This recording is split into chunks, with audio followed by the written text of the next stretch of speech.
Siapa di sini yang suka makan rambutan? Buah yang manis dan segar ini memang menggoda. Tapi pernah nggak sih setelah makan banyak rambutan, tiba-tiba tenggorokan gatal dan batuk? Nah, kenapa bisa begitu? Yuk, kita bahas. Rambutan mengandung gula alami yang cukup tinggi, apalagi kalau sudah sangat matang. Gula ini bisa meninggalkan rasa lengket di tenggorokan, menyebabkan iritasi, dan akhirnya bikin batuk.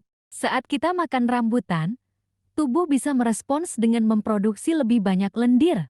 Kita jadi ingin batuk untuk membersihkannya. Beberapa orang punya sensitivitas atau alergi terhadap buah tertentu, termasuk rambutan. Reaksi ini bisa berupa gatal di tenggorokan, bersin, atau batuk setelah makan.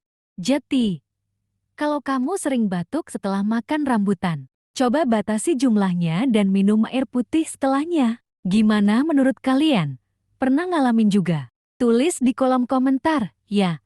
Jangan lupa like, share, dan subscribe, biar nggak ketinggalan info menarik lainnya. Sampai jumpa di video berikutnya.